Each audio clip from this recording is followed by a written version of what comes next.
This is KPIX 5 Breaking News. Good afternoon, I'm Alan Martin. We are following some breaking news right now. Another earthquake has rattled the Bay Area. This one is a 4.8 magnitude quake. It hit near Tres Pinos, which is near Hollister in San Benito County. 4.8. Population of Tres Pinos near Hollister is about 500 people, but certainly this could be felt throughout the Bay Area, especially the South Bay. I believe we have Len Ramirez, KPIX 5 reporter Len Ramirez on the line. Len, can you hear me? Yes, I can, Alan. Hey, I'm sure you felt it there in the South Bay? Yeah, I'm actually in Santa Cruz, and I was sitting in my news vehicle here, and there was somebody leaning up against the side of the car, and we were having a conversation. And it felt like that person was shaking the car. And then I looked around. I thought it might be an earthquake, and I looked around, and I was just off of Pacific Avenue, ironically doing a story on the anniversary of the Loma Prieta earthquake here. And so I felt the shaking in the car, and I looked around. There was absolutely no reaction from anyone on the sidewalk. Everyone just kept walking. So I thought, well, there's no way it could be an earthquake. And then with that person, kind of talking and leaning on the car, I thought maybe that's what it was. The duration was something that really stood out to me because it seemed to go on for at least 30 seconds, maybe 40 to 50 seconds long, the shaking. It was just very mild. Of course, being in the car, it felt a little bit, like the car was rumbling back and forth, almost like you were driving in a moving vehicle. And so I looked around, nothing. We went to a couple of businesses. Nothing fell off any kind of store shelves or anything like that here in the downtown immediate area. But as we learn more about this earthquake coming in the Tres Pinos area near Hollister, you think about San Juan Bautista, the old mission, some of the other landmarks that are in that area that might be susceptible. Because as we know, the San Andreas Fault runs right through that area. And it's been creeping and creeping, of course, for millennia. And we've, kind of been watching it and knowing that it would go again. And not sure at this point because we don't have official confirmation from the authorities like the USGS. But my suspicion is that it could be something along the San Andreas Fault. Seems like it would be, Len. You and I have lived in the area long enough to know kind of where the faults are in general terms. But I'm thinking also about, a lot of people's nerves rattled, as we always say, in an earthquake. Last night, the one near Pleasant Hill, that was 4.5. Did you feel that one in the South Bay? No, actually, I didn't feel that one. But my daughter, who's at UC Berkeley, called immediately and said that they had experienced an earthquake there. But there was an earthquake a few nights before in the Alum Rock area, which is where I live, in the East Foothills in San Jose. And so it has been seismically active in that general vicinity in the East Bay Hills, Calaveras area. So I don't know what's going on, but this is a little eerie, being that this is the anniversary week of Loma Prieta, to have so many earthquakes. Fortunately small ones, but it does make you very aware of the preparations that need to be made in case a larger earthquake comes. Well, they are good reminders, Len, and I was thinking, the power outages that PG&E inflicted on many of us last week, that kind of was a good reminder that, look, this is what we're going to have to do should the earthquake come that knocks out power and water and so forth. These are all good reminders to be prepared. Absolutely. I had bought a generator that I hadn't needed to use some time ago, and the days before the power shut off, I fired it up and got it running, make sure I knew how to use it and that it was working properly. And I have been doing a break-in period in that generator just to make sure that it's ready to go if something does happen.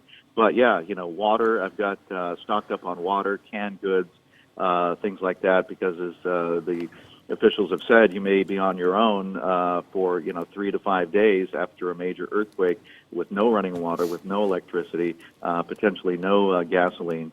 So those are the types of things that people need to take stock of and make sure that they are prepared.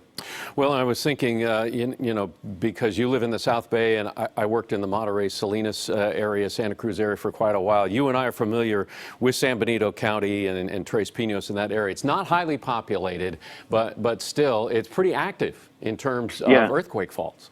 Yeah, it is a very active area. In fact, there's some places where you can go right at San Juan Bautista, Hollister area, where you can see the fence lines have crept over the years.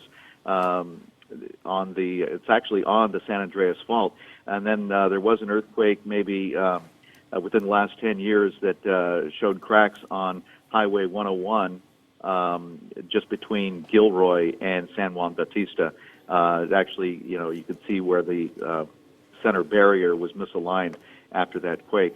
So there are constant reminders of activity in that area, and this is one more. And it is a rural area. It is, though, historic with Mission San Juan Bautista in that area as well. So I hope that everything is okay over there. We're going to be checking that out too. Yeah, we're getting Cruz to that area as soon as possible. But again, you're in Santa Cruz and you're working on a story on the upcoming anniversary of the Loma Prieta quake. And Santa Cruz was pretty heavily damaged, much of downtown destroyed in the Loma Prieta quake 30 years ago. Yeah, it certainly was. We spoke with Neil Coonerty, who became a city council person and mayor in the wake of that earthquake, and really kind of shepherded the rebuilding of downtown Santa Cruz.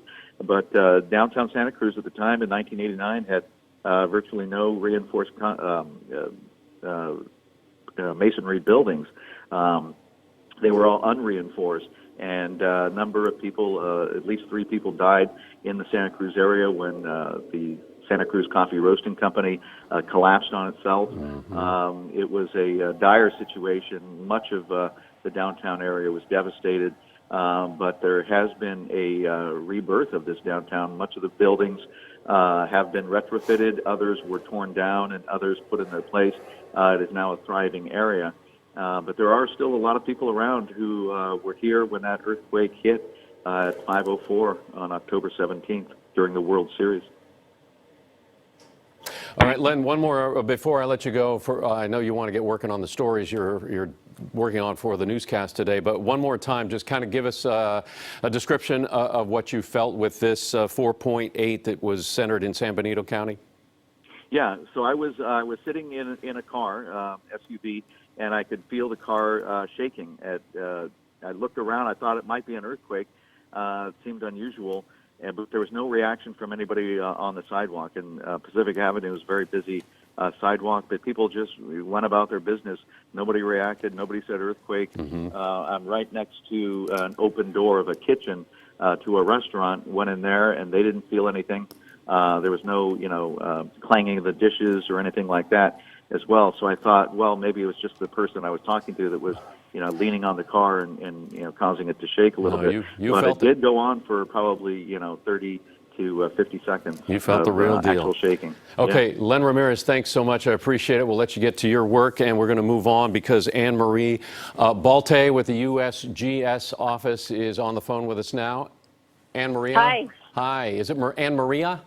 Anne Marie. Anne Marie. And can you give us a description of exactly what happened? We know it was 4.8 and what fault this might have been on? Yes, it was on the San Andreas Fault, magnitude 4.8, just south of San Juan Bautista.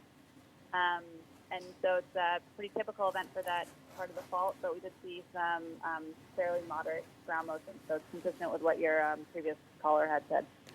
Yeah, Len was describing, of course, the San Andreas Fault and the anniversary of the Loma Prieta quake. A lot of people thinking about that. The quake we had last night in Pleasant Hill, the 4.5, do we know, was that associated with this fault? No. This is, they're quite far apart, and that event was not on the San Andreas Fault. And the San Andreas Fault is certainly capable of something much bigger than the 4.8 we felt today. Yeah, so the San Andreas Fault was a major player in the 1989 earthquake, so it's a magnitude 6.9. Anniversary is coming up on Thursday, and also the 1906 event, which was 7.9. So yeah, the San Andreas is capable of a much larger event. And is there any reason to believe that this might be a foreshock?